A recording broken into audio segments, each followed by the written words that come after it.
আল্লাহ তাআলা বলেন জ্ঞানী কারা, বুদ্ধিমান কারা।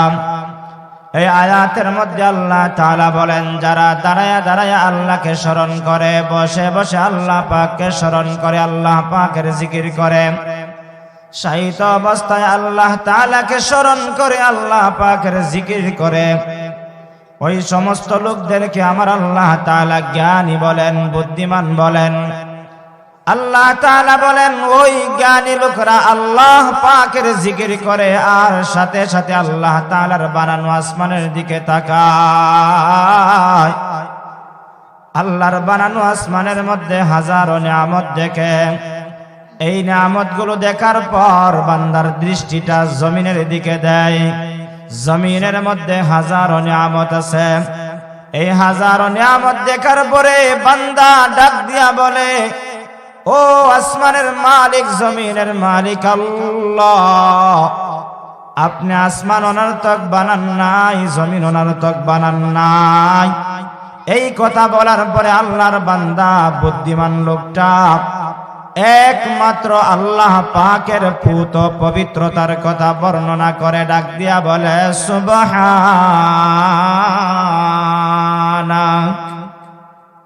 আল্লাহ আপনি পুত পবিত্র, আপনার চাইতে পবিত্র আর কেউ নাই।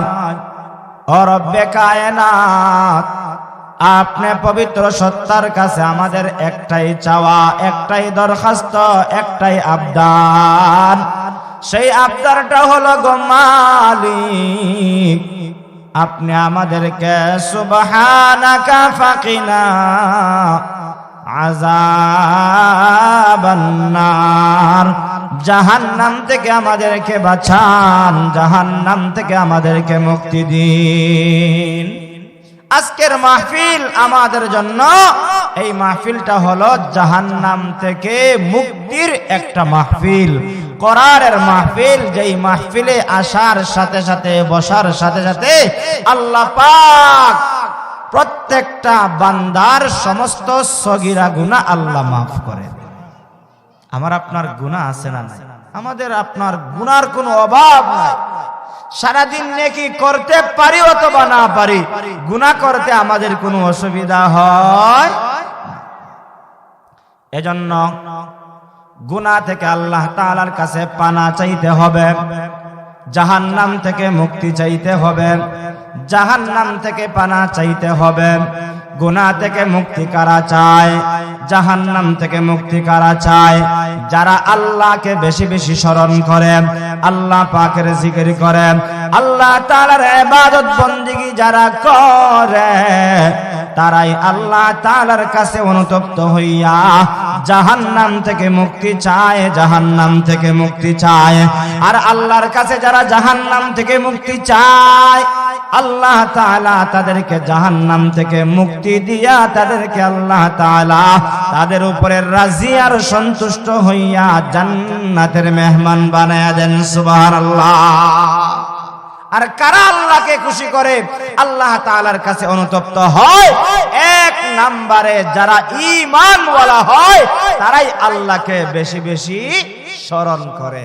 আজকে আমাদের ইমানের পাওয়ারটা এমন একটা অবস্থা হয়ে গেছে, আমাদের ইমানের এত একটা অবস্থা হয়ে গেছে, আমাদের ইমানের পাওয়ার এত দুর্বল, আজকে আমরা আল্লাহ থেকে অনেক দূরে সরে গিয়েছি। আজকে আমরা যে মুসলমান, আমরা আমাদের মুসলমানিত্ব হারিয়ে ফেলেছি। আমাদের মুসলমানিত্ব আমাদের ইমানের পাওয়ারে মসজিদ পর্যন্ত আমাদেরকে নিতে পারে না।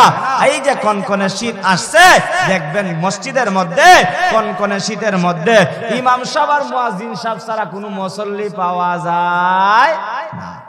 আমরা এমন মুসল্লি ইমানদার হয়ে গেছি। এজন্য দোস্ত, ইমানটাকে মজবুত করতে হবে, ইমানটাকে মজবুত করতে হবে। যার ইমানের পাওয়ার যত, তার আল্লাহর দিকে দাবিত হওয়াটা তার জন্য সহজ হয়ে যায় তত। এজন্য আমাদেরকে ইমানি মজবুতি আনা লাগবে। আরে আমরা তো কালেমা পড়েছি বংশসূত্রে, আমরা কালেমাওয়ালা মুসলমান বংশসূত্রে। বাবা মুসলমান, এই বেটা এমনি গলা টানে, আরো কি করে দিই। আমরা বংশসূত্রে মুসলমান, বাবা মুসলমান, দাদা মুসলমান, আমিও বাবার ঘর থেকে জন্ম নিছি, মায়ের মাধ্যমে জন্ম নিছি, আমিও মুসলমান। এজন্য আমাদের মুসলমানিত্বের কোনো দাম নাই। আমরা নামদারি মুসলমান। মুসলমান কাকে বলে সে নিজেই বলতে পারে না, দাবি করে মুসলমান। ইমানদার কাকে বলে বলতে পারে না, দাবি করে আমি ইমানদার। শুধুমাত্র কালেমা লা ইলাহা ইল্লাল্লাহ মুহাম্মাদুর রাসূলুল্লাহ, সেই কালেমা পড়লেই শুধুমাত্র ইমানদার হওয়া যায় না। এই কালেমা তো আপনার গ্রামের গঞ্জের আপনার ক্লাসমেট, আপনার বন্ধু, ওই লোকটাও কালেমা মুখ দ্বারা বলতে পারে, হিন্দুটাও বলতে পারে, খ্রিস্টানেও লা ইলাহা ইল্লাল্লাহ মুহাম্মাদুর রাসূলুল্লাহ বলতে পারে, কিন্তু বলার দ্বারাই তো কালেমাওয়ালা মুসলমান হওয়া যায় না, সেটাকে বিশ্বাস করতে হয়। এজন্য বলা হয় কালেমার তিনটা স্তর আছে। এক নাম্বার স্তর হলো ইকরার বিল লিসান, মুখ দ্বারা বলতে হবে আল্লাহ ছাড়া কোনো মাবুদ নাই, লা খালিকা ইল্লাল্লাহ, আল্লাহ ছাড়া কোনো খালিক নাই, লা মালিকা ইল্লাল্লাহ, আল্লাহ ছাড়া কোনো মালিক নাই, লা মুহিয়া ইল্লাল্লাহ, আল্লাহ ছাড়া হায়াত দেনেওয়ালা কেউ নাই, লা মুমিতা ইল্লাল্লাহ, আল্লাহ ছাড়া মওত দেনেওয়ালা কেউ নাই। এই কথাটা মুখ দ্বারা বলতে হবে, সাথে সাথে তাসদিক বিল জানান, অন্তর দিয়া বিশ্বাস করতে হবে। ও মুসলমান, আপনিও জবান দিয়া বলেন, আমার হিন্দু ভাইটাও জবান দিয়া বলে, কিন্তু হিন্দু ভাইটা অন্তর দিয়া বিশ্বাস করে না। হিন্দু ভাই বিশ্বাস করে আমারে সকাল বেলায় সুস্থতা দেয় একজনে, বিকাল বেলা মুসিবতে পালায় আরেকজনে, দান ক্ষেতের মধ্যে বরকত দেয় আরেকজনে, বিবাহে শাদীর মধ্যে বরকত দেয় আরেকজনে, চাকরির মধ্যে বরকত দেয় আরেকজনে। এরকম ভাবে এক একজনে এক একটা বালাই দেয়, এক একজনে এক একটা মন্দ থেকে বিরত রাখে। আর আমরা বিশ্বাস করি কালেমাওয়ালা মুসলমান, আমাদের সকালে যিনি খাওয়ায়, রাত্রেও তিনি খাওয়ায়, ব্যবসায় তিনি বরকত দেয়, চাকরিতেও তিনি বরকত দেয়, ক্ষেত কামারেও তিনি বরকত দেয়। এমনকি তিনি আমার রব, যেই রব আমার আল্লাহ, রাত্রে বেলায় এরকম ভাবে অন্ধকার বানায়, দিনের বেলায় আলোর ব্যবস্থা করে দেয়। তিনি মৃত থেকে জীবিত করে, জীবিত থেকে মৃত করে, সব কিছুর একমাত্র ক্ষমতা আছে কার? আল্লাহর আছে। এটা ইমানদার অন্তর দিয়া বিশ্বাস করতে হবে। কিন্তু সেইটা হিন্দু সম্প্রদায় বা ভিন্ন ধর্মাবলম্বী যারা আছে তারা মানে ঠিক, কিন্তু বলে এক একজনে এক একটা দেয়, এক একজনে এক একটা দেয়। তারা দেখবেন এক এক সময় এক একটা পূজা করে। তাদেরকে ছোট করার জন্য বলছি না, তারা এক এক সময় এক একটা কাজ করে, এক এক সময় এক একটা উৎসব পালন করে।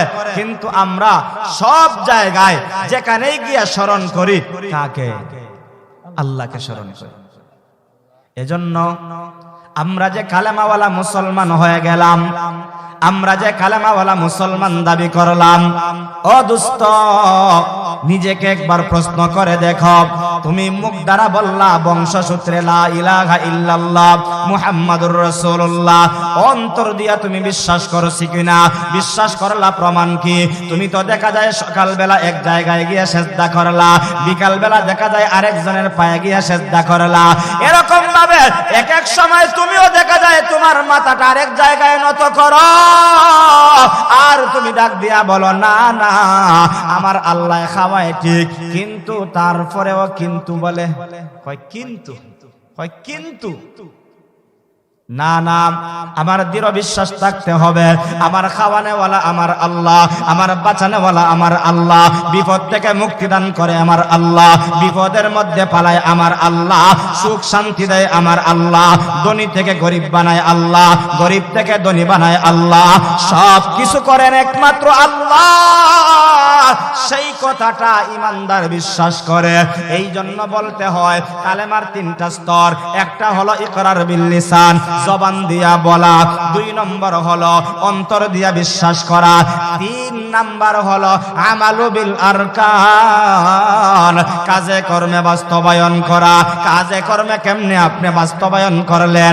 আপনি না কালেমাওয়ালা মুসলমান দাবি করেন, আপনার তো ফজরের নামাজ নাই, আপনি তো কালেমাওয়ালা মুসলমান দাবি করলেন, আপনার তো এশার নামাজ নাই, আপনি তো কালেমাওয়ালা মুসলমান দাবি করলেন, আপনি তো রমজানুল মুবারকের রোজা রাখেন না, আপনি তো কালেমাওয়ালা মুসলমান দাবি করেন, আপনি সম্পদশালী হয়ে গেলেন, আপনি তো যাকাত দিলেন না, আপনি তো কালেমাওয়ালা মুসলমান দাবি করেন, আপনি তো আল্লাহর ঘর বাইতুল্লাহর মেহমান হওয়ার তৌফিক আছে, কিন্তু আপনি তো সম্পদ থাকার পরেও গেলেন না, আপনি না কালেমাওয়ালা মুসলমান আপনি দাবি করেন, আপনি তো প্র্যাকটিক্যালি আমালু বিল আরকান দেখাইলেন না, এজন্য আপনি পরিপূর্ণ মুমিন হতে পারেন না।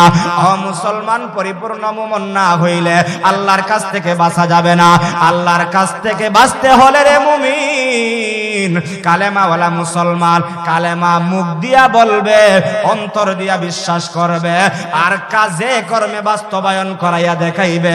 আমি সকালেও আমার আল্লাহকে স্মরণ করি, সন্ধ্যায়ও আমার আল্লাহকে স্মরণ করি, জোহরে আমার আল্লাহকে স্মরণ করি, আসরে আমার আল্লাহকে স্মরণ করি, মাগরিবে আমি আমার আল্লাহকে স্মরণ করি, এশার নামাজে আমার আল্লাহকে আমি স্মরণ করি।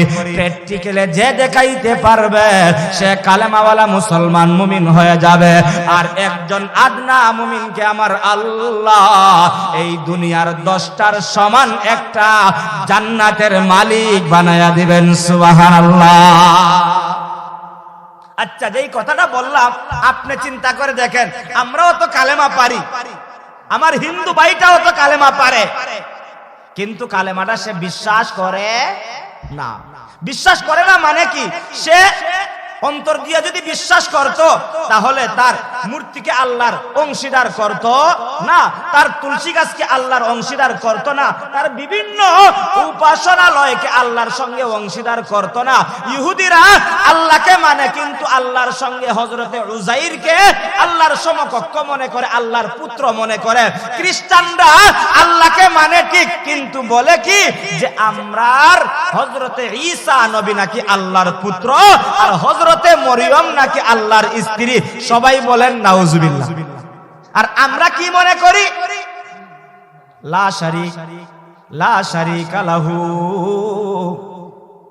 আমরা বিশ্বাস করি আমার আল্লাহ লা শরীক, আমার আল্লাহর সঙ্গে কোনো শরীক নাই। আমরা বিশ্বাস করে নিয়েছি কুল হুয়াল্লাহু আহাদ, আল্লাহ একক, আল্লাহুস সামাদ, লাম ইয়ালিদ ওয়া লাম ইউলাদ ওয়া লাম